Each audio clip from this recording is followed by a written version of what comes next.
Bonjour à toutes et à tous. J'imagine déjà votre tête devant ce titre. Mais qu'est-ce qu'il raconte? Kinvey est un grand auteur. On parle vraiment du même là? Mais ça va pas la tête. Kinvey n'est même pas un grand artiste, alors comment pourrait-il être un grand auteur? Oui, j'anticipe vos réactions. Et pourtant, évidemment, pour beaucoup, Kinvey c'est un beauf, dans la lignée des Patrick Sébastien et autres qui ne chantent que des chansons faciles. Alors, déjà, on va partir du postulat, n'oublions pas que nous sommes tous le beauf de quelqu'un. Voilà. Je souhaite à tous les artistes d'avoir au moins la carrière de Patrick Sébastien sur la durée et avec des titres aussi marquants. Une fois ça posé, on va pouvoir un peu plus se pencher sur les titres de Kinvey. On connaît tous les grands tubes joviaux et estivaux de Kinvey. J'aimerais trop, Prince charmant, La vie du bon côté, Dis-moi oui, Un monde meilleur, ou plus récemment Où t'étais. Que des tubes entêtants qui ont tourné en boucle sur les chaînes et radios musicales type Énergie qui le soutient depuis le début. Des titres qui foutent la banane, mais Kinvey, c'est pas que ça. C'est aussi un auteur qui est capable de toucher la corde sensible, oui. Un auteur capable de traiter de sujets puissants. Un auteur capable d'écrire sur des sujets sensibles qui, au-delà d'émouvoir l'audience, peut aussi la faire réfléchir. Attendez, il parle vraiment de Kinvey là? Oui. Allons plus loin que la chanson copine de... Et creusons parmi les titres les plus sombres de Kinvey, les titres les mieux écrits. Parmi les thèmes abordés, on peut citer le suicide adolescent suite à un harcèlement, la perte d'un proche suite à une longue maladie. C'est marrant entre nous qu'on utilise cette expression pour pas dire le mot cancer. Décédé après une longue maladie. Pourquoi on dit pas un mot qui fait aussi froid dans le dos? Pour enlever ça de la réalité? Enfin bref, on n'est pas là pour ça. D'autres sujets traités par Kinvey? La perte de son bébé, l'homosexualité, l'infertilité, la maladie d'Alzheimer, les femmes battues, ou encore un titre Vivre sans la maman de son enfant. Oui, tous ces thèmes font partie des chansons de Kinvey. Ensuite, on peut se le dire, traiter ces thèmes, c'est pas chose aisée. Mais ensuite, il faut aussi le talent de l'auteur pour trouver le bon angle, le bon mot. Il ne faut pas traiter le sujet à moitié. Si on va dans ce type de thème, il faut y aller à fond. L'auteur doit respecter le thème et aller jusqu'au bout. Et je peux vous le dire, Kinvey y arrive. Et il n'hésite pas à donner de sa personne. Je vais prendre un exemple plus précis et peut-être une des chansons les plus marquantes. Sa chanson sur l'homosexualité. Un thème qui n'est pas facile à aborder.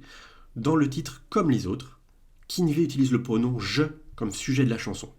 Ça, c'est une vraie prise de risque. Pas facile pour un homme hétérosexuel d'utiliser le pronom « je » pour parler de ce sujet. Pour ce titre, on peut bien imaginer que Kinvey a pris comme modèle ou inspiration la chanson mythique de Charles Aznavour, Comme ils disent, qui est peut-être le plus grand texte du grand Charles. Je suis artiste, j'ai un numéro très spécial qui finit en U intégral.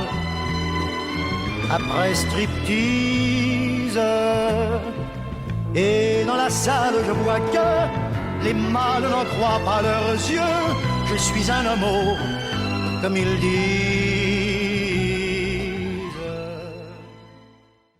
L'utilisation du « je » rend le texte beaucoup plus puissant, beaucoup plus percutant et beaucoup plus intime. Kinvey a donc utilisé la même structure dans son titre Comme les autres. Après tout, ce n'est pas comme si j'avais choisi. Et puis ce n'est pas une maladie. Ça ne fait pas de moi une autre personne. M'as-tu mis au monde seulement pour que je te copie? Tu sais, l'enfant parfait n'est qu'utopie. Je pensais que tu m'aimais, pourtant tu m'abandonnes. Allez, pour vous convaincre encore un peu plus de mon propos, je vais vous faire écouter quelques extraits des textes de l'artiste originaire de Rouen. Très peu de ses titres sont sortis en single, mais son plus grand tube parmi ses chansons est bien sûr Petite Émilie, sur le harcèlement scolaire qui mène au suicide de l'adolescent. Mais un soir de décembre, petite Émilie rentra chez elle dénudée. Ses camarades, tous ensemble, l'avaient enfermée dans le vestiaire pour la toucher. C'en était trop pour elle, trop qu'elle ne puisse encore supporter. Alors elle étendit ses ailes, prit son envol vers la paix. il est évident que tous les thèmes ne peuvent pas être diffusés en radio. C'est pas assez commercial, pas assez vendeur, et les radios sont un peu frileuses par rapport à ce type de texte. Ainsi, si une personne ne se penche pas sur les albums de Kinvey et tous les titres qui le composent, elle ne connaîtra pas l'ensemble de ces titres, qui sont beaucoup moins énergiques et beaucoup moins joyeux. Dans le titre « Mon père », Kinvey utilise encore le « je » et parle de la perte d'un père après un cancer.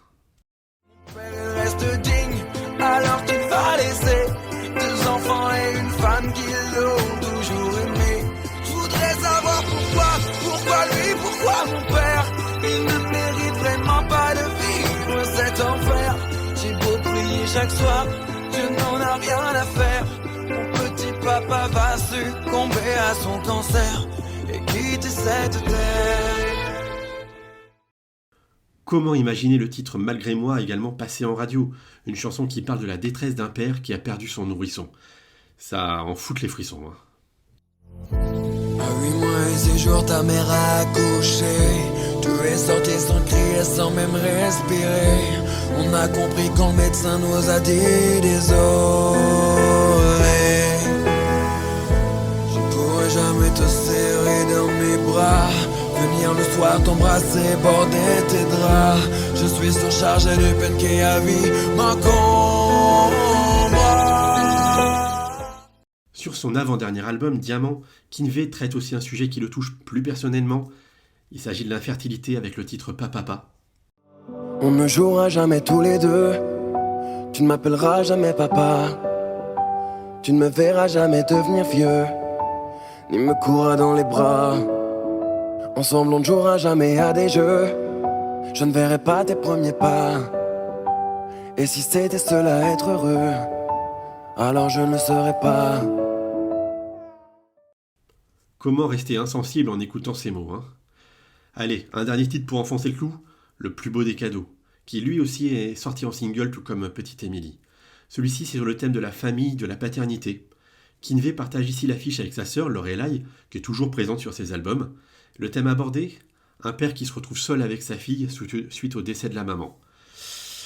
Compliqué, Un peu de temps après tu es parti, et je me sens désarmé quand notre petite me dit: Papa, je voudrais un poney qui vole pour rejoindre maman qui est tout là-haut. Oh, comme ça, elle ne serait plus seule. Oui, ce serait vraiment le plus beau des cadeaux. Voilà. Je crois que j'ai plus forcément besoin de vous convaincre que Kinvey fait partie des plus grands auteurs de sa génération. Ouais.